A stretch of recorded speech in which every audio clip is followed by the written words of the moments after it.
our guest today served as president of the Chicago Transit Authority.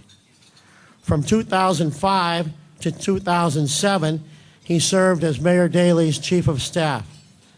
Our guest today was a member of the Chicago Police Department for 9 years, where he was a beat cop on some of the toughest streets in Chicago. He was born in Tel Aviv, Israel, and raised in LaGrange, Illinois. Ladies and gentlemen, please welcome back to the City Club of Chicago, the CEO of the Chicago Public Schools, Ron Huberman. Ron, thank you.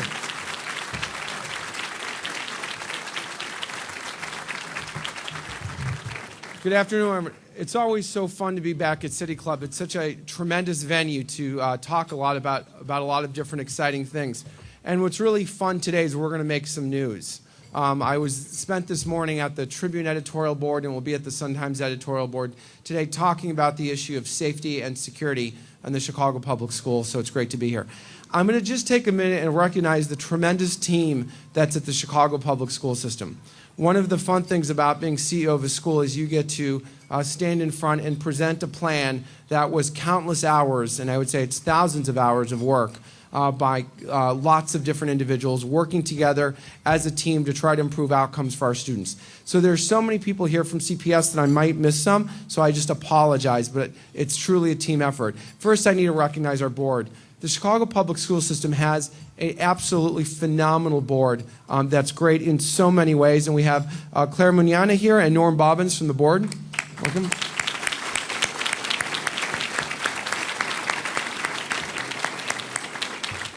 And Michael Scott, unfortunately, could not be here, but I certainly could not ask for a better board president.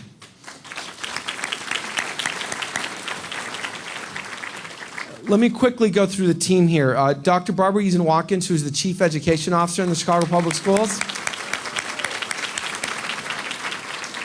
I can truly say that Barbara has been the glue of progress at CPS over so many administrations. She's an absolute fantastic partner in helping me take CPS to the next level as part of a great team. She's known so well throughout the school system and has done so much for the children of Chicago over so many years, so I'm very lucky to have her as a partner.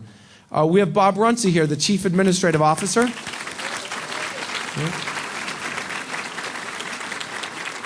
So much credit is due Bob, but many of you heard that we doubled the amount of year-round schools that are occurring. By the way, you may not hear this, but there's music and voices occurring underneath me. And I was starting to really think, ooh, I'm losing it, right? I'm hearing things. Either that or someone had a long ringtone. So Bob ensured that every one of our new E-Track schools opened without a hitch. And that may not sound like a small task. It was Herculean to get 132 schools that had for 100 years been doing things one way to change course and without a hiccup, and Bob led that effort. And I know schools are going to open great this Tuesday because of all of the work that he's done in that area. So thank you, Bob. Sarah Kremsner's here. Where are you at, Sarah? So Sarah is the Chief Performance Officer. I'm going to be talking a great deal about performance management today as one of our key strategies at the Chicago Public School System. Sarah has helped champion this for me at the mayor's office, at CTA, and now here at the Chicago Public School System, and there's no way I could do what I do without her help, and I'm grateful for all she does. So thank you, Sarah. I'm going to ask you to hold your applause even though they all owe it because I'm going to have such a long list. So let me go fast here. My Chief of Staff, Adam Case. Where are you, Adam? Adam is fantastic. He's right over there. He's a great guy. Adam will be running something like the Chicago Public School System soon, I can guarantee it. Pat Taylor, my Chief of Facilities. Fantastic. Pat does a wonderful job improving the facilities at schools that are there. Sean Harden, my Deputy for Community. Where are you, Sean? Sean's right over there. If it has to do with community, Sean's driving that bus and he's doing a great job. Pedro Martinez is here, who's now a new Chief Area Officer. Pedro does wonderful work for us. Tony Ruiz, who's helping with technology and assessments that I'll talk about. Vaughn Bryan is new to the team, but we know he's going to add a lot of value. We have Monique Bond here, who is a stranger to no one. And Monique keeps me out of hot water almost on a daily basis. Brandy Sanders, Steve Washington, and Dave Pickens are here from the board office along with Kathy Thompson. They do an invaluable job of ensuring that we have tremendous communication between the policy decisions occurring at the board level and what's occurring on the management side of the equation, and they're really fantastic. We have Christina Herzog here. Christina has 3 jobs right now. She is CFO, she is budget director, and she is lots of other things. And thanks to her great work, Christina over there, raise her hand. We just got news that our bond rating looks like it's not going to change. And in this very difficult climate, that is no small task. Her, along with another team, Dale Moyer's here, who've all worked on that. It's great. Mike Shields is here. Mike is my head of safety and security. The plan I'm talking about today, Mike has been a really critical part of making that happen in so many different ways. A lot of what I'll talk about has to do with technology. I've got Arshel Stevens, the new Chief Information Officer at CPS, who does a great job on all that she does there, and I'm afraid I'm missing people, but I'm going to move on here. Jeff Amadian is here. Drew Barris, who many of you know, because if you call my office and you need something, 99% of you start and end with Drew Barris, who gets it done for everyone. Drew is fantastic. Raise your hand, Drew, who's also been a critical part of this plan. And then finally, let me just recognize, and she'll be speaking here in the near future, I've got Marilyn Stewart here, the CTU president. Marilyn, where are you? There's Marilyn to my left. And then we've got Mary McGuire there as well from the union, recording secretary, Mary, and other members of the Chicago Teachers Union. And I just want to thank them because they do just a great job holding my feet to the fire in lots of different ways as the union. But I think we always have great conversations and have great dialogue. I appreciate what they do, and I'm glad that they're here today.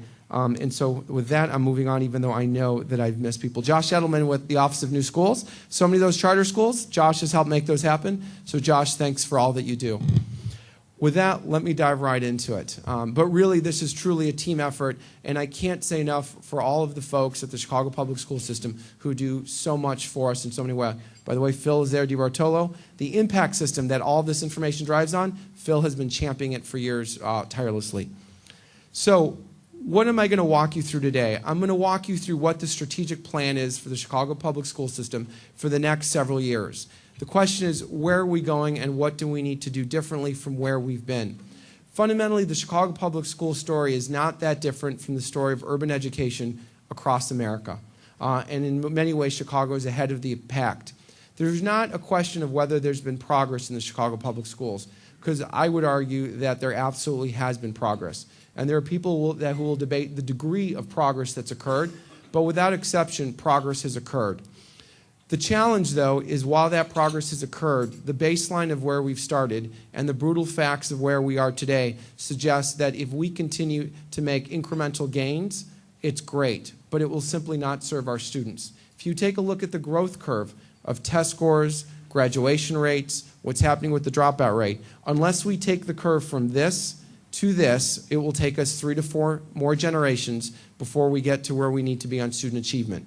So the challenge for all of us in the Chicago Public School System is to ask the question, what else do we need to be doing, and how do we increase the rate of progress on an ongoing basis? And when Mayor Daley asked me to take this position, his challenge to me in a variety of areas was take the progress that we have and try to make it occur faster.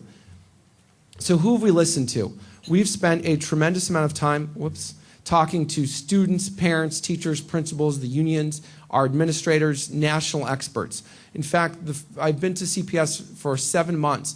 The first 3 months, we spent almost every Saturday morning calling in a national expert or key educators and asking this question: what moves achievement in urban education? What works and what doesn't work? It is the culmination of all of that input that has resulted in this strategic plan. 3 guiding principles that lead this plan. One is full transparency with clear and easy to understand metrics, so that anyone at any point can have a very clear understanding of exactly how each school is doing.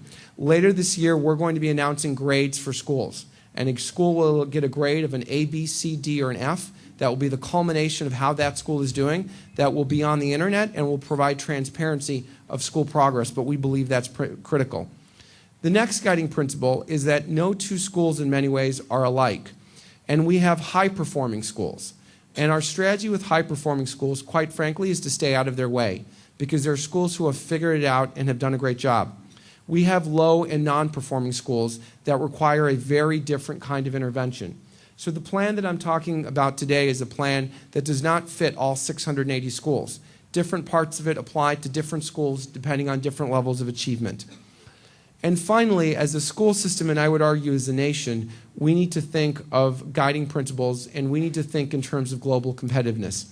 There's the ISAT score that the state gives. There's the PSAE scores that many of you read about. And they are the source of tremendous debate, right, both in the media, among different organizations, among CPS, and to the degree to which they measure progress.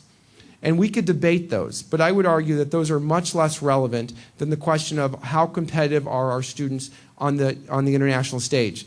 The brutal facts that all of us must face is that with few exceptions, we are not preparing our students to compete internationally. And only when we use benchmarks that truly ensure that our students can compete internationally and we're achieving those benchmarks are we positioning ourselves in a place where we can say, here's what success looks like. So let me talk about what the initial approach looks like. I'm going to talk about 5 levers of change that we're going to be engaged in. Performance management, which answers the question, how are we doing, student by student, school by school. Human capital, which is the issue of how do we get the very best teachers and the very best principals in the system. Portfolio management, which gets to the question of how do you manage 680 schools? How do you take it into manageable bite chunks?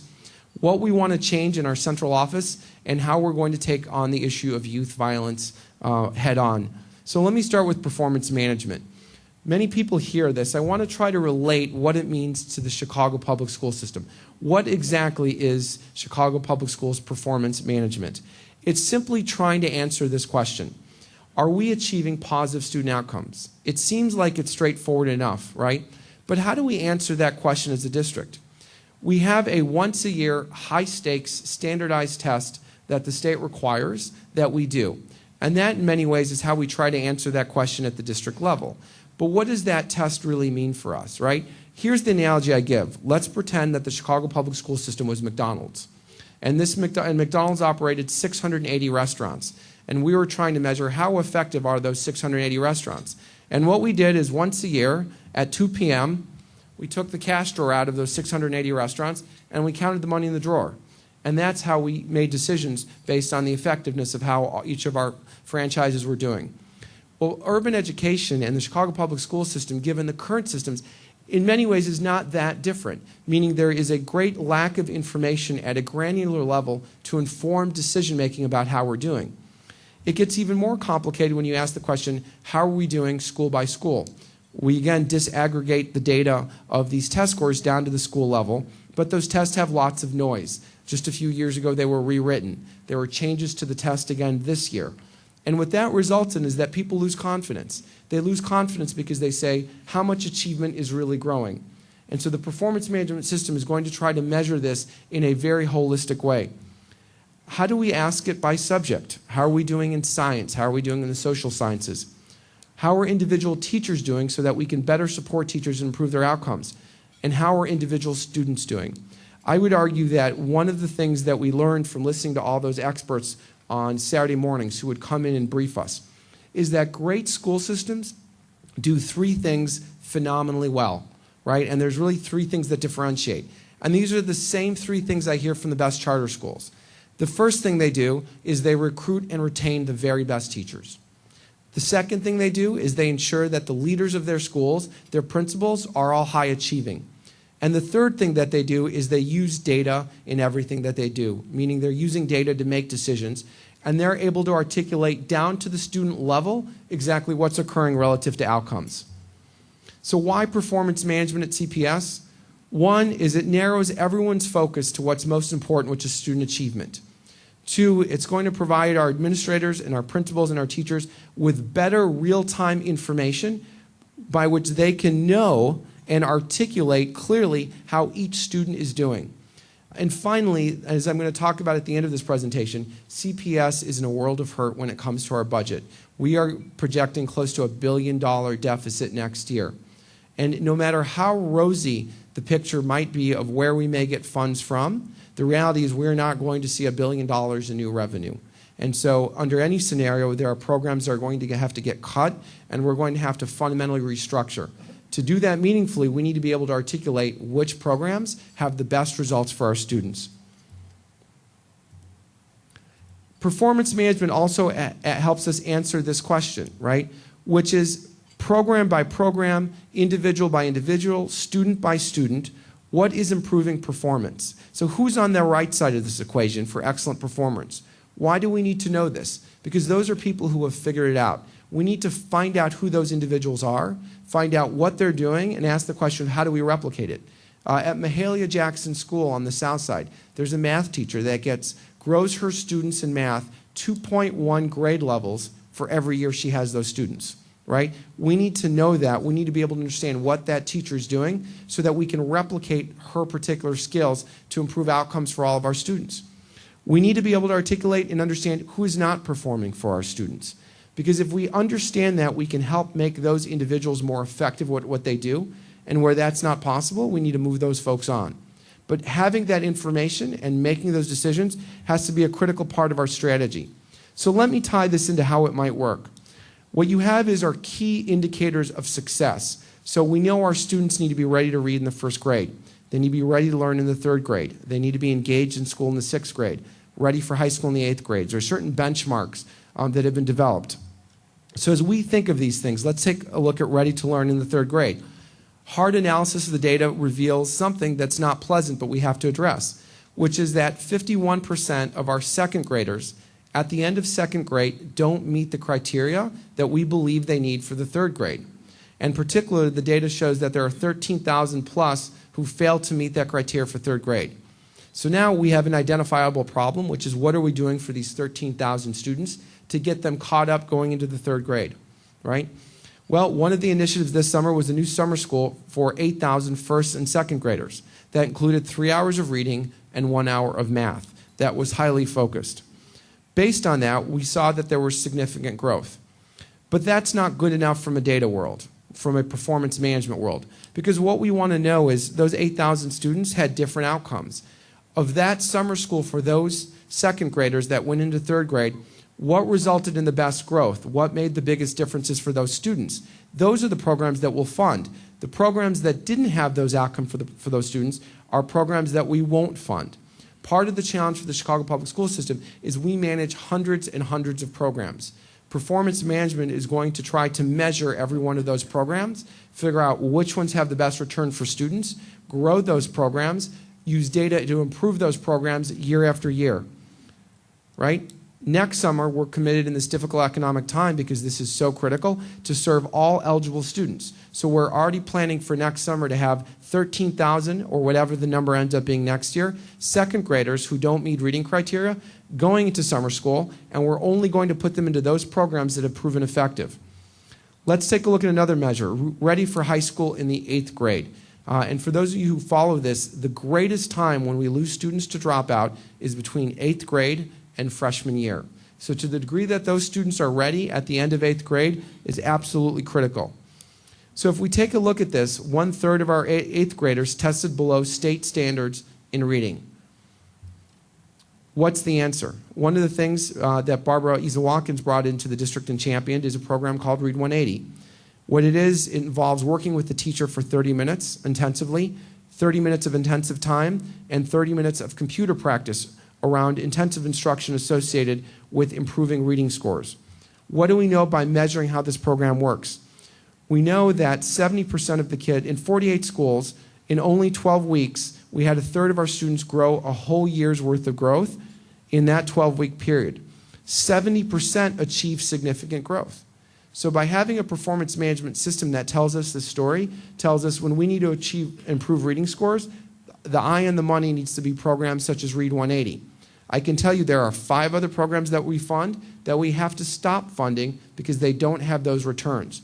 I believe what will end up being dozens of small decisions like this, culmination together, will lead to much better outcomes for our students, right? And our goal is to double the schools that have this program next year so that we can achieve 2 years growth. To make this happen, we need to work on the culture of the Chicago Public School System to make sure that people are looking at analyzed data, are having very honest conversations about what's working. Every Friday, the whole team I talked about today gets together. We put all the data on a wall on 3 big screens. The departments up for review sit on one side, support department sits on another, the executive team sits in the middle, and we have discussions of analysis of information, asking the really tough question: what's working, what's not working, and why? Doing it at the macro level simply won't achieve our goals. And we've set up a brand new mid-management rank that I'm going to discuss called Chief Area Officers, who are going to drive those conversations and that level of analysis with principals and support department at the area level, so that we have analysis of what works and what doesn't work weekly at a disaggregated level across districts. And then we're going to be working very carefully with principals, so that principals bring in teachers, bring in instructional leaders from that school, sit around, look at analyzed data that begins to ask the question: how are students doing? What can we improve on? What professional development do we need for our teachers in this particular school to improve the outcomes for our school? Having those conversations based on good information at all levels, we believe to be a critical lever of improving outcomes for our kids in the Chicago public school system. So how do we get started with all of this?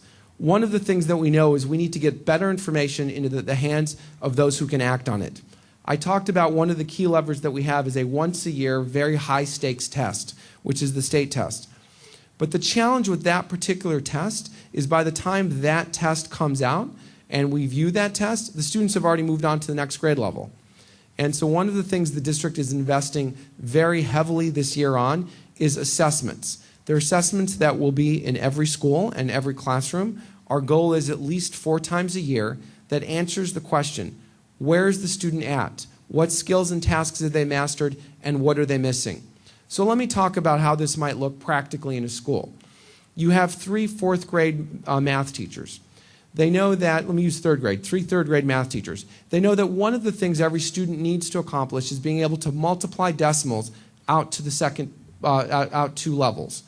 Pretty straightforward. You give the assessment. You realize that of a class of 30 students in the first class, right, 10 students have mastered it and 20 students have not mastered it, right? So we know there's a problem. In the second classroom, we have 28 students who've mastered decimals. In the third class, you have 25 students who have mastered decimals. So what is that conversation that we want occurring at that classroom level? Well, in the first classroom, we need to ask, why did those students not lose decimals?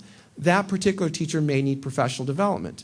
So that principal may say, I'm going to take that teacher and have her teach with the teacher in the classroom next door who achieves much better results, and have them team teach, so that that teacher can learn from her colleague or his colleague about what's particularly working. In the third classroom, they might say, you know what, you have 10 students that don't get this and you have 20 that do. Let's take those 10 students, let's hold them after school for the next 2 weeks and ensure that they get caught up on decimals so that they don't fall further behind. Only when we're having conversations at the school level that's that granular, where they can articulate exactly where every kid is academically and they're making decisions about it, do I believe we're going to see real growth. The best school systems in the world do this. In Singapore, they give you a test once a week. And they say, did you learn what you were supposed to learn this week? If you didn't, you're in school Saturday, you're in school Sunday, you're in school every day after school until you learn what you needed to learn based on the agenda. Chicago Public Schools needs to move in this direction. Human capital. Here's the good news about bringing in all of the experts, right?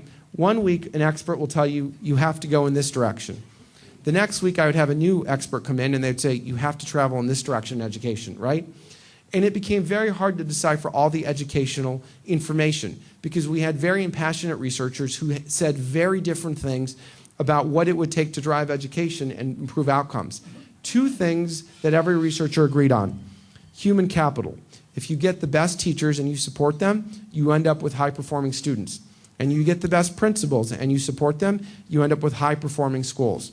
So of all the things that we have to get right, retaining, recruiting the best teachers is the most important thing we can do, and the same on the principal front. So let's talk about what we're going to be doing differently this year, and I'll start with teachers. One of the things we have to get better at is being able to decipher our candidate pool. The good news, we have 25,000 candidates who want to teach in the Chicago public school system for what will be approximately 1,300 to 1,500 teacher vacancies on a normal year. That's a pretty good ratio. Given that ratio, we should be able to be pretty damn picky about who gets to become a Chicago public school teacher.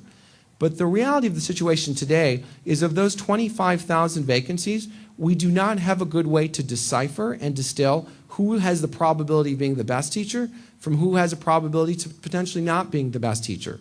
And there are no minimum standards today. So if you have a 4-year degree and if you have a certification, you can get hired. What we're going to be announcing in the not-too-distant future is higher minimum qualifications for entry-level teachers. We also have introduced this year a new screening tool that screens for teachers so that we can give principals better information, because principals hire teachers. Imagine yourself as a principal at a school and you're trying to pick 4 teachers for 4 vacancies. How do you go about tackling that with 25,000 applications? We want to be able to provide those principals with a pre-screened list that gives some kind of rank order for new teachers coming into the system to help them make better decisions of who those teachers are. And that's going to be a major initiative for this upcoming year on the teacher front. Let's talk about talented principals for high-performing schools. One of the biggest challenges that I'm asked about, if I could wave a magic wand, I always talk about waving this magic wand and solving things, but the wand is yet to appear. And I could solve any problem in the Chicago public school system, it would be the principal pipeline. We are anticipating 220 vacancies over the next 2 years in principalships. Each school's success is dependent on who that principal is. Each of those individuals manages up to a budget of $20 million, an ecosystem with staff and students and community of thousands of people, right? And they set the stage. So it's a massive talent recruitment issue for us, is how you identify and then how you support those new leaders of those new schools to ensure that they're going to succeed. There's different ways we can do this. There's great principal preparation programs. New Leaders for New Schools is an example of one. We can recruit nationally, which we're going to do as another tool to add to that pipeline of what we have coming in. We also believe we have to begin to look at alternative certification programs for principals. In many ways, it's the Jesuit model. If you look at Jesuit schools that are run very successfully, they often have a president of the school. And very often that president doesn't necessarily come from the education ranks, but they are a leader who is a change agent. Part of what we're going to be examining at the Chicago Public Schools is how can we bring leaders into the schools that can work with the educators who have the core knowledge of what needs to happen in the classroom and come together to improve outcomes for schools. But I would argue to all of you, if we do not solve the principal issue, we will simply not succeed in the Chicago public school system. And this is a major area of focus. Portfolio management, what does that mean? It really tries to get at this question. 680 schools, over 400,000 kids, right? How do you manage 680 schools? How do you get 680 schools to do the level of analysis that I talked about, down to the individual student, to review that data and to act on that data on a regular basis? Well, what we needed was a mid-level rank that could run a performance management process, was grounded in education and understood what needed to occur, and could do this and replicate it 22 times in 22 groupings of schools. We had the job of area instructional officer that existed in the Chicago Public School as a rank. But however, the individuals in that job were very talented, but many of them didn't have the background in performance management. And so we closed all of the current positions and began a national search for replacing that rank within the Chicago Public School system. We encouraged all of our current staff to apply, and we hired a national search firm and conducted a national search. Here's what the criteria was. We were looking on individuals who had proven record of improving school outcomes in a significant way. Because if someone had done it in a grouping of schools elsewhere, we hope they can do it in a grouping of schools here. And the thought is if you could create that mid-level rank within the organization, or it's a high-level rank, that have a group of individuals who have a proven track record of proving outcomes for kids, and you empower them with the performance management process, that we should see great growth for our students. We had 500 applicants from all over the country and Canada. We identified 22 new chief area officers. We got, for example, the woman who ran all curriculum for San Diego Public Schools. We got the deputy superintendent of Austin Public Schools to come in. We got a school superintendent from North Carolina to come in. Because when you come to us as a chief area officer, you have a bigger school system than almost any other school system. Any one of these guys has 30,000 students, has 30 plus schools. It's a superintendency. And we're very excited that this new mid-level rank, I keep calling it mid-level, but it's a high-level rank within the organization, is going to drive change throughout the schools at the Chicago Public School System. The next thing with portfolio management that we're going to be announcing that's kind of a foreshadowing is our schools are known as level 1, 2, and 3. Level 1 schools are doing great. Level 2 schools need improvement. And level 3 schools are under academic probation. We needed a system that would charge every school with moving up the tier system. Why do I say this? The bottom of the level 3 schools felt real pressure to change because we always have what I call the nuclear bomb option, right? What is the nuclear bomb option? We either close that school or we turn around that school. And when CPS turns around the school, everyone in that building gets fired and a whole new team comes in. And there's a lot of very healthy debate about how well that works, right? And we encourage that debate. But those individuals are feeling real pressure for change. But when you get across that very bottom tier of the very worst performing schools, the pressure begins to subside, right? And particularly the folks at level 2 schools are not feeling the gotcha, like, oh, I've really got to find new ways to improve outcomes. Why do I say they've got to feel the in their throat when it comes to level 2 schools? Because those particular students in the level 2 schools are not performing in a way that makes them competitively nationally or internationally. So just keeping them at level 2 is wholly unacceptable. In the new world, in each level, there will be a time frame by which a school must make certain improvements. If not, those schools will fall under probation. And so there needs to be constant evolution and constant improvement at every school in the district. Charter schools are such a key part of our total portfolio of schools. Charter schools will never take over the district, but they are a key grouping in the district that provides really good options for students where there are no good options. They're very good at being centers of innovation where we can learn and get best practices from. In this new world, as we look at charter schools, part of what we're going to be doing is taking a look at where they're at. When charter schools don't perform, we simply will not renew their contract. Sometimes it's like in the Gong Show. The guy's like waving in the back.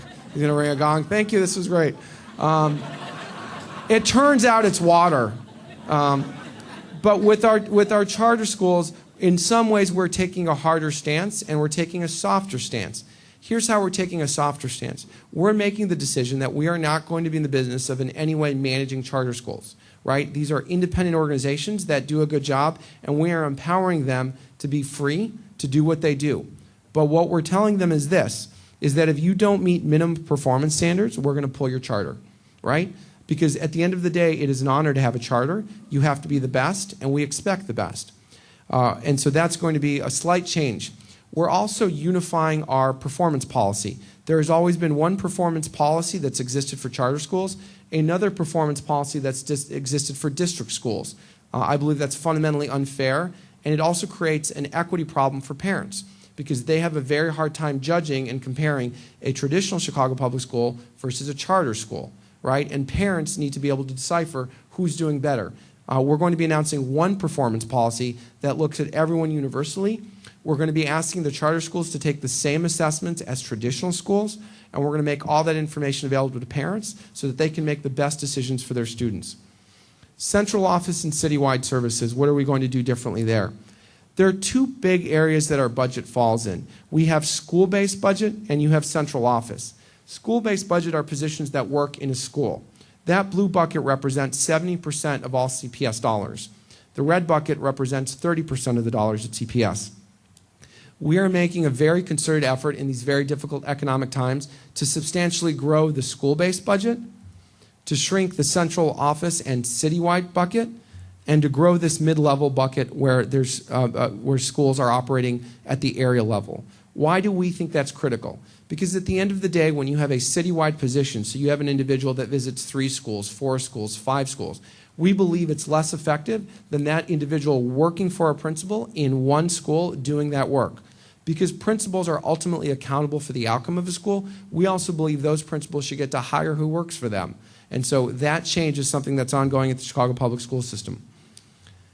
The central office budget also currently manages, out of our central office, 200 plus programs that we spend over $1 billion on.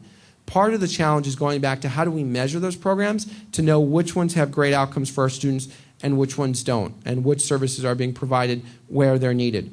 By pushing that down to the school level, we think each school will be in a better position to make decisions for what they do. Finally, we believe very strongly that we need to create a competitive marketplace for our services. So Sarah Kremsner's shop is going to be the fair broker for all of these services, and it will look something like this. I'm a school and I need to buy a service. Let's say that's special education services, for example. I, along with that new chief area officer, should be able to make a decision of where I buy that service from. We're going to lay out very clearly how much it costs and what the effectiveness is, and make that public, but leave the choice to the school. So as a school, I can say I'm going to get that from provider Y, and if that happens, then the central office budget shrinks. If I buy it from central office, the central office budget increases. But when you take a look at a budget that is north of $1 billion of our total budget, we have to make sure that that $1 billion is spent really well. We have to empower schools to have better decisions about how that $1 billion gets used so we can leverage it further. Safety and security. And this is really what I'm going to spend the most time on today. People ask me kind of what was most surprising about being the new head of education. I can tell you what is most emotionally exhausting and what is most difficult is since being the head of the Chicago Public School System, I have not gone more than 3 days without having to talk to a parent who has lost a kid, right? And making those phone calls is unbelievably difficult. It is exhausting. And hearing the pain and the anguish and the sorrow that these families are going through, they are horrifically torn apart. They will never be the same. Those communities will never be the same. When you talk to our kids at the high school level, and you look at a big chunk of our schools, they know friends who've been killed. They know other students who have been shot. Think about the psyche of what that does for our students. I'm going to make an argument to you today that when we take a look at the high school issue at Chicago Public Schools, and there has unequivocally been growth in our K-8 schools, our high school, there really has not been much improvement. That we cannot divorce the issue of the safety of our students from their academic achievement. There is a huge body of evidence from research that suggests that when students do not feel safe, they're not focused on their academics. And so I'm going to present to you what our plan is on this. But it is certainly our intent to take the Chicago Public School System and enter this fight for our student safety front and center in a lot of different ways to try to improve the outcomes for our students. And I'm going to walk you through that. When Mayor Daley asked me to take this job, one of the challenges that he gave me is the mayor said, work with all of the folks that are in the Chicago Public School System, who've all focused on this, and figure out what more from the school perspective we can do on the safety and security side.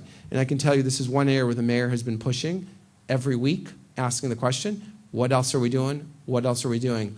In so many different ways. So first of all, let me frame this issue for you. This year, past school year, we had over 34 students killed. We had close to 300 of our students shot this past school year. Think about that. 300 of our students shot and over 34 killed, right? That is a crisis, right? In many ways, people should be on the streets. Those numbers are so unacceptable. What makes it even more difficult is when you decipher and you know the individual names of the students who are killed, and you know what happened, and you decipher the story of how senseless so many of those shootings are. 100% are outside of schools.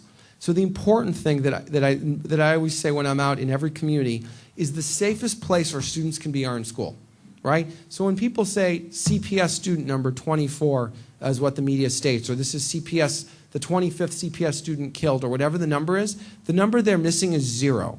0 are the number of our kids shot in a school. 80% are outside school hours. What do I mean by outside school hours? They're not happening the 2 hours before school, and they're not happening the 2 hours after school, right? So when we talk about school and you want to keep a kid safe, you got to keep them in school. 3 big buckets I'm going to talk about relative to our plan. One is identifying those students who are at greatest risk at becoming victims of violence and what we're going to do to help those kids. 2 is creating a school culture of calm. And 3 is how we're going to get our kids to and from school in a safer way. And let me dive into this. First of all, what do we know about our students that are shot? In order to try to come up with a good way to identify risk for students and intervene in their lives in meaningful ways, we said we have to try to be able to ask the question, which is what we did, how do you know who's likely to be the victim of violence? And if you can identify them, then what can you do about it, is where we started. So we went back 5 years and we looked at every single Chicago public school student who had been shot or killed. And we analyzed the data and we asked the difficult question, What happened? How can we identify these students? And then what can we do to improve their outcomes? So here's what we learned. What we learned is that the students who are shot or killed are 91% male, right, versus our high school population that's 49% male. The victims are 80% African American, while our high school population is 51% African American. Our victims are 19% Hispanic, while the total Hispanic population is 36%. No real news there, right? It's unfortunately the grim statistic we've all been trying to face forever. Let's look at school type. Where do these students go to school? Well, 55% of the victims are going to a traditional public school versus 58, which is pretty consistent. The telling story here is that number of 27. And 27 represents those students who are shot or killed who are in an alternative school. There's a lot to learn here, and in the near future we're going to be announcing a pretty large revamping of how our alternative school system works. Because what we know is that we need to do a better job once students enter the alternate school system to capture those kids, keep those kids, and ensure that they're safe. And in many ways, this is a major area of focus for us. So here are the brutal facts. This is information that is not comfortable information. It's not easy to look at, but we have to understand it. So we've identified 4 categories that our high school students fall into. There's ultra high risk. And those are students where, unfortunately, we're able to say, based on a probability model, they have a 20+% chance of being a victim of gun violence, right? Think about that. You have 200 kids that you say, if we don't intervene and change what's going on in their lives, they're in harm's way. We have another 1,000 kids that have between a 7 and 20% chance in the next 2 years of being the victim of gun violence. Those are just stark statistics. So what do you do with that, right? That's the real challenge. What do you do with this? So first, let me answer the question, how did we get to understanding who's likely to be a victim of violence in these 2 particular categories? And the answer comes from this. Here's what those students look like, and here's how we can identify them, and these are the like traits. 53% of them have achieved less than 2 credits in high school, even though they're attending. So they're severely off track, right? Meaning these are students who have no chance of graduating, even though they're attempting to stay in school. We know they miss school 42% of the time versus our high school population of 16%. We know that for every 100 days they're in school, by the way, a level 4, 5, or 6 incident is a severity level of disruption in the class. 57% of our victims had a 4, 5, or 6 incident in the last 100 days versus 7% of our high school population. They're more likely to be special education, and they're more likely to be homeless. So what is the Chicago public school system doing about this? For ultra high risk students, every one of those kids is going to get a mentor that will spend 16+ hours with them. It's a hired, it's someone who's going to be a paid mentor who will work with that student, work with their family, work with the community to rally around that particular student. We're going to have a social worker caseload to student of 1 to 4. All of those students are going to be offered jobs. And why do I say jobs? Because fundamentally we need to wave a pretty big carrot in front of them. Because what we also know about these students is these are the same students who are engaged in dangerous activities. The reason they themselves are likely to be victims of violence is because many of these kids are actively engaged in violence. And by solving for these kids and trying to change their behavior, if we can solve for this group of 1,200 kids at the top and solve for the group of 8,500, I would make an argument again here that we're going to almost wholly solve the youth shooting problem. That is a massive statement to say. What we don't know, and we don't know how it will work, is how do you intervene in these kids' lives? How do you intervene with these ultra high risk kids who are at great chance of getting hurt? Whatever that answer lies is we're going to try a lot of different things in order to get to these kids, because if we don't get to them, they're likely to get in trouble in lots of ways. The statistic I don't have covered here is besides their opportunity of becoming a victim of gun violence, their opportunity of getting incarcerated. These kids are in trouble and we need to help them. And the Chicago public school system will be spending tremendous resources, time and energy from the first day of school with that group of 1,200 and then on to the 8,500 to assist them any way that we can. If we talk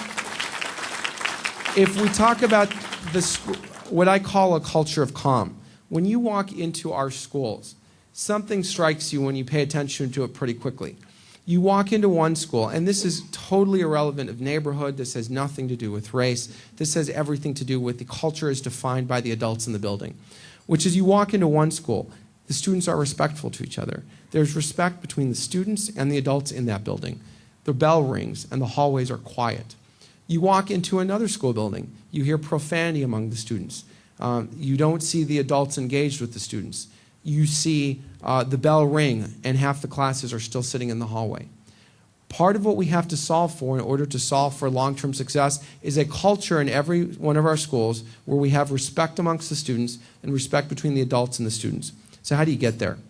First of all, we need to focus because we can't solve for a huge amount of schools, and many of our schools have accomplished this. So we're focusing on 38 schools. Why 38 schools? Because 38 schools represent 80% of all the violence that occurs to students, right? So this is really about 38 particular high schools that are having real issues that we need to solve for. Two is we wanted to measure and understand who's doing better than you'd expect. Why do I say that? Because you take a high school like Robeson that's in Inglewood, that's doing much better than you'd expected. If I compared that high school with Lane Tech, or I compared it with Lakeview High School, where there's very little violence in those communities around the school, that wouldn't be a fair measure. So what we needed to do is take a look at what is the absolute safety score versus what you'd expect to occur in that school. And what you'd expect would rely on things like crime. So that every school above that red line is a school that's doing better than you'd expect in terms of good culture. The schools that are below that line are doing worse than you'd expect relative to a culture. Right? And so what are the differences that we discovered? There are 4 things that our outperforming schools are doing better. They're allocating more of their dollars, their discretionary dollars, to safety. They're investing more of their discretionary dollars in social and mental health. And I'm going to talk a little about this because they're spending their dollars differently. They're much slower to expel, and they drive parental involvement in lots of different ways. So let's take a look at what the numbers look like. In all cases, the blue line is the outperforming schools. They have more social workers and counselors. But those social workers and counselors are used in a very unique way. They're not used for compliance. They're not used with special needs students, right? They have them carved out that when there's conflict or a fight in the school, they engage. They figure out what's going on. So if 2 kids fight, each of those kids gets a session. They talk to the kids. They say, what happened, right? Ron, why are you fighting? What occurred? What's going on at home? They try to understand and solve the root cause of what is causing the conflict among those students. There's a massive difference, and we are struggling with this data. There's a massive difference on the reporting to police. And what you see here is the outperforming schools, to a huge degree, call the police a lot less often than your underperforming schools. Now, this seems kind of counterintuitive because my first thought would be, right, get the bad kids out quickly, have a zero tolerance. When kids mess up, you call the police. Right? The data shows that could not be further from the truth in terms of what works for school cultures. And what we've seen is that in almost every category, your outperforming schools don't call the police, but they very often manage the situation internally. They get those social workers to sit down with the kids. They call the parents, and they manage that situation internally. The only place that was different was with the false fire alarm pull. Now, why would that be the case? Because when you pull the fire alarm, you disrupt the whole school. And your outperforming schools take that incredibly seriously. Let's take a look at safety and security. Your outperforming schools are spending $500 per student a year on security. Your underperforming schools are spending $328. I would have thought this money, however, would have been spent on more security guards. It wasn't. It was spent on better equipment, training, and programmings. What we believe a key lever of change for culture in our schools is our workforce of security folks. CPS hires over 2,000 individuals who work security. But at the moment, we have no standardized training for those individuals. How we use them in school culture is really the guys who work the metal detector at the door, the kids who tell folks to go back in class. One of the things that Mike Shields is challenging is we're going to have higher standards for security guards coming in. We're going to be training them in different ways. We're going to be engaging them as part of the folks accountable and responsible for improving the culture within schools. Take a look at how discipline is done differently. Your outperforming schools used warning, detention, and in-school suspension, less severe penalties, right? Your outperforming schools never use those tools, right? Your first violation, fighting without a weapon. In your underperforming schools, you had a 15% more likelihood that they would expel on the first time. When a student's expelled, they go into the alternative school system, and we know that right now we're not doing a good enough job of capturing those kids going into the alternative system. And so this is another area where we need to restructure. Parent performance. They get whoever the adult in that child's life is to the school to figure out what's going on, and so parent participation is a really critical lever.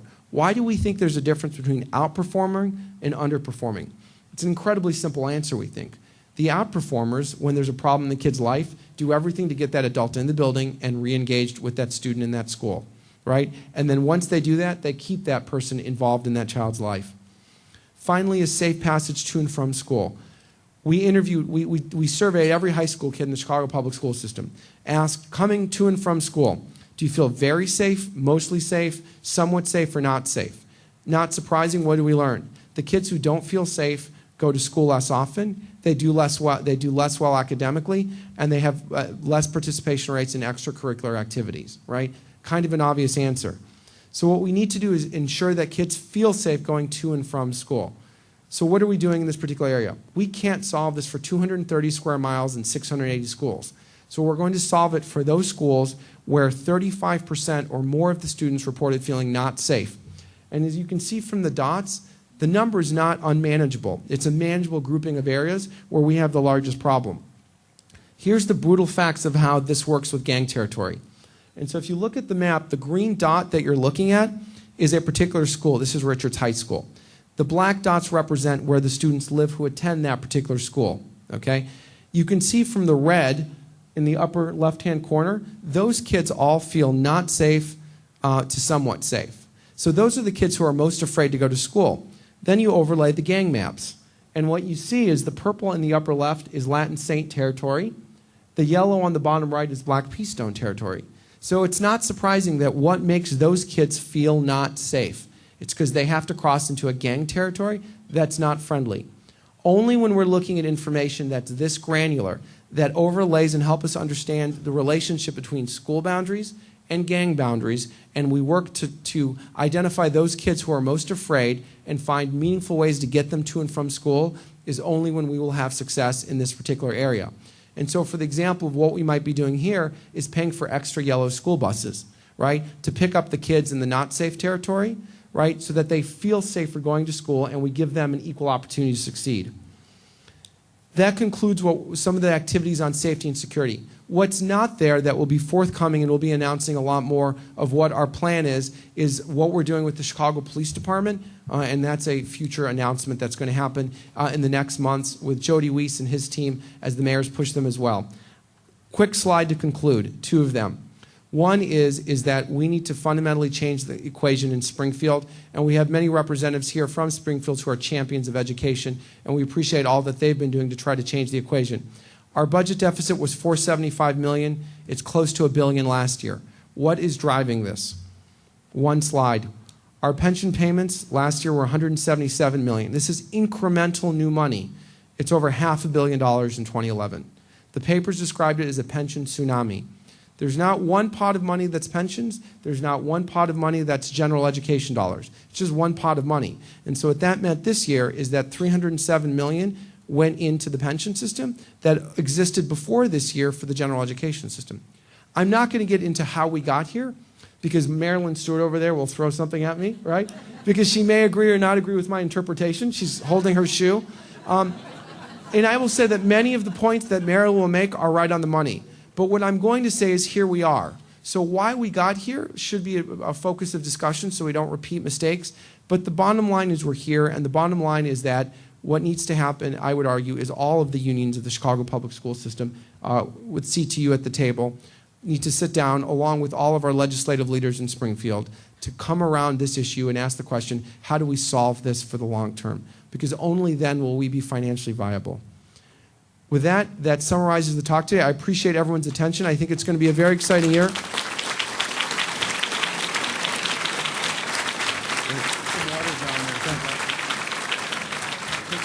Can I say one more thing? Yeah. I have to quickly say one last thing because I completely forgot this, and I will be in huge trouble, right? So this is my third opportunity to speak here at the City Club, and I have something that I would love every one of our students to have, which is unbelievably great and supportive parents. And my parents have come to all three of my City Clubs. So Lily and Ellie, can you stand up? My parents are back there.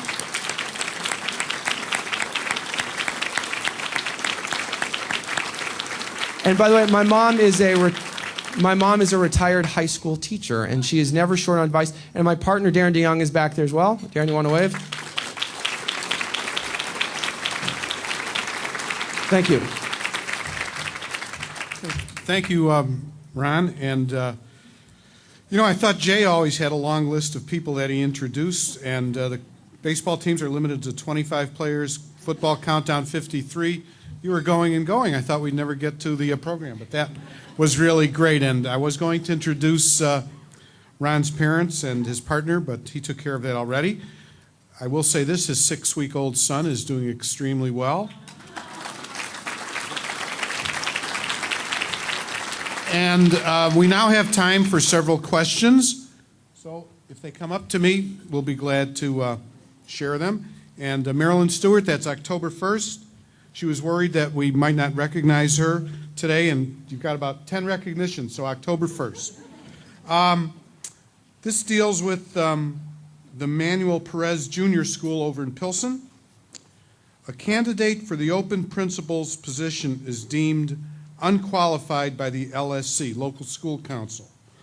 Although the candidate possesses a detailed letter of recommendation from the area's AIO officer written specifically to the president of the LSC. You know the question. Yeah, well, let me do this because this is a very unique situation Okay. for one school. Whoever asked that question, I know that question. Well, I'd be happy to talk to you afterwards. It's just, it's not a global question. It's very specific to a school. It's not to me, it's to talk to the local school council. They All right. had the access here, and so they gave Be you happy to do so. Thank the you. local school council. Yeah. When will you speak with them? What's that? We've given lots of information here at Perez School back and forth about the qualifications of that candidate. So I'd be happy to talk to you about that with the local school council I'm afterwards. just the messenger. All right, thank you. Okay. I gotta ask, Thanks. when would you meet with the local school council? I don't have my calendar in front of me, right? But I can tell you certainly we're going to make ourselves available to meet with them. Okay, thank you. This is from a CPS parent. I'm just curious, how many people here went to the CPS schools? Quite a few. Okay, this is from Tracy Stanzel. Will the new data requirements hinder creativity and reduce classroom instruction time? Really good concern. So one is the issue of creativity. At no point does this process tell a teacher how to teach, right? What we're saying is we just want to measure the outcome of what that is. So there's lots of innovation and creativity about the pedagogy around teachers. We're not requiring any particular curriculum in our schools to ensure that we can maintain that level of innovation. But we are going to ask the tough question of what does all of that result in and where is it positive and where it's not. We're also spending substantial dollars to make this assessment online and real time so that we can do these assessments in 45-minute snippets. And we believe it's 45 minutes that will result in huge returns in terms of our student outcome. Thank you. Mr. Huberman, could you please comment on the August 26th Tribune front page story of the special ed child where CPS did not comply with the court order and did not lay out a required special ed program? Without talking about that unique student, I'm going to say we need to do better. That's the bottom line. This is a particular area where something fell through that shouldn't have fallen through. It's caused us to reflect on how we do certain things. And the bottom line is we need to improve. Okay. Glad to see we're getting quite a few questions from parents. What percentage of students who enter the selective enrollment high schools come from private schools? Should current CPS students, who I assume are coming from grade school into high school, receive extra points for admittance to these schools? So the question is, I think, one is I don't know off the top of my head what percentage of our students who enter selective enrollment high schools come from private schools versus CPS schools, and should CPS students get more points? It's a really tough question. I can tell you right now that we are fully evaluating the selective enrollment process for how students apply and get into our selective enrollment schools, which we'll be announcing before too long. And in that process of determining what it should look like, we are really reviewing everything. But it's probably highly unlikely that you will get points from coming from one school to another point. We want those schools to be about merit and just getting simply the best students who live in Chicago to attend. Okay, these are tough questions, but we have a tradition of being firm and fair here since 1903 at the City Club. It's from another parent. Have you taken a look at how 1 in 5 students has some form of dyslexia, and early intervention at the first, second grade can make a big difference in confidence, which is set by the first grade? Part of what the assessment system that we're talking about, that we want to learn, that I said student by student, is understanding where a student is academically and understand where that student is going academically. When we have that assessment-based data, we're going to be able to articulate this first grader's not achieving what they need to and ask the question of why that's occurring. We believe it will result in better identification of what students are achieving for what reasons and allow us to better tailor outcomes and programs for student needs. Thank you. As a parent of 2 CPS students, first and third grade, thank you for the great work at CPS. Are there plans to build more tests in high schools in the near future? We have a selective enrollment high school, for example, opening this year on the west side, which is Westinghouse High School. But let me answer the question this way. There may be additional selective enrollment schools that open up in Chicago in the coming years, and we may add some. But the fundamental equation of success for CPS is not about how many selective enrollment schools we have, it's how our traditional schools do. And if we don't change the equation on traditional schools, right, then we ultimately don't improve the outcomes for our majority of our kids. And so selective enrollment fills an important niche, but I look forward to the day when this is success, when a student gets into a selective enrollment school and they have to stop and scratch their head. Is it worth staying at my neighborhood school, or is it going to selective enrollment? I think that's what achievement will be for us. Thank you, Ron. This is from another parent. In addition to reading, writing, and arithmetic, where do the fine arts, music, and art fit into your vision of CPS? Those are decisions that we allow local schools to make with discretionary dollars. But the brutal facts are this: schools are just strapped for money, right? And this budget year didn't help. Most of the budget cuts that we made this year, we were able to make in non-school-based budgets. But next year, it's fortunately likely to be another year of cuts. We really hope we can change the equation down in Springfield. We really hope that we can find more creative ways to cut. But at the end of the line, I think the reality is unless there's a fundamental change in the funding of schools. This is from a CPS employee. Jamaica Madison, Omicron Technologies, manager at the DuSable campus. How are you and your staff going to engage or re-engage and interest parents of our students in getting an education, thereby curtailing the violence? Sometimes the parent involvement or lack thereof affects students' response. As a former teacher, we oftentimes are blamed, and we, CPS, never points the finger at the parents to have them step up to their responsibilities. So this is a really critical point, right? Parent engagement, and it doesn't have to be the parent. It has to be an adult in that child's life. It can be a grandparent. It can be an aunt. It could be someone else. But when I talked about identifying those students who are most at risk, as we look at the individual student by student, what do we discover? Those students who are at greatest risk of violence don't have a meaningful adult relationship, right? And so their existence is defined by their peers, and thus they get in trouble. And so we need parents in many ways for those particular students to engage their kids, engage them in different ways. What we're doing with that subset on the violence front is we are going to be working hard with these advocates to re-engage those parents with their kids where they're not, because in some cases they are. But it is absolutely a critical part of success at CPS is ensuring that parents are fully involved in their child's education. Okay, thank you. I have 3 more questions. This is from City Club member Barbara Olson. The handwriting, it's always a lot easier to read printing, but we'll try our best, Barb. The Cristo Rey network of schools has involved businesses in the high school curricula by hiring students. The results is students understanding the relationship between education and employment. What is or what can CPS do to involve businesses in the education of the future workforce? Lots is the answer. And the challenge I have to everyone out here who owns a business or is part of a business is that we are going to try to engage you in different ways. One of the things that we're highly restructuring right now is our career and technical education track, which is the old word. It's the politically correct way to say vocational education.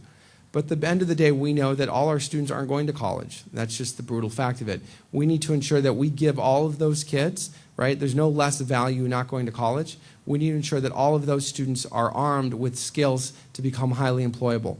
As part of our career and technical education strategy, we're going to be reaching out to lots of businesses and integrating work programs in with the students' academic programs, and we think that's particularly critical. So you'll be seeing CPS reaching out to a lot more businesses to engage us in a lot more ways.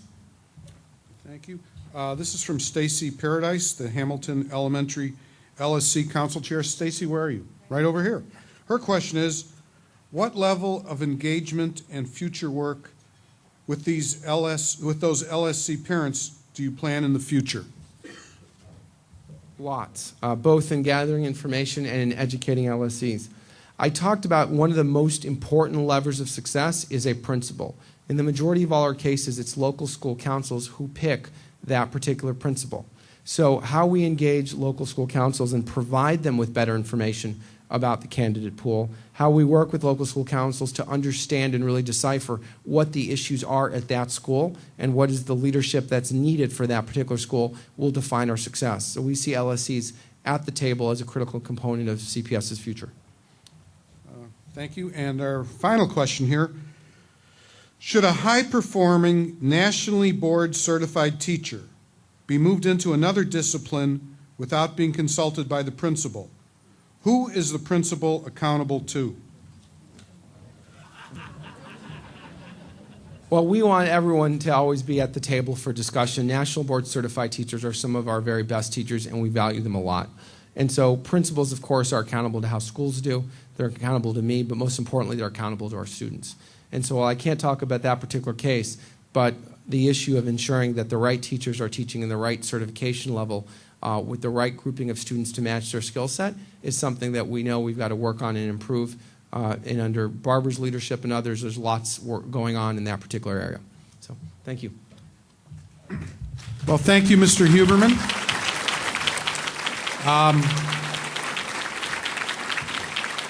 I know that everybody in this room wants to wish you and the staff of CPS and the students and all the parents a wonderful school year. I don't know all of your staff, but he probably doesn't remember this, but when I was at the Chicago Police Training Academy in charge of the psych workshop, Mike Shields was one of my best students, so you've got a real great man in Mike and the rest of your team. Now he's sort of embarrassed. And we'd like to remind everybody that October 1st, Marilyn Stewart from the Chicago Teachers Union will be speaking, and we have several items for Chief Huberman before we adjourn. One is the City Club mug, so when you're sitting there at night waiting for the young man to go to sleep, you can fill it up and drink slowly. Instead of reading all of those bedtime stories, you can read to him from the City Club history. And most important of all, membership to the City Club, complimentary membership for 1 year. So thank you very much.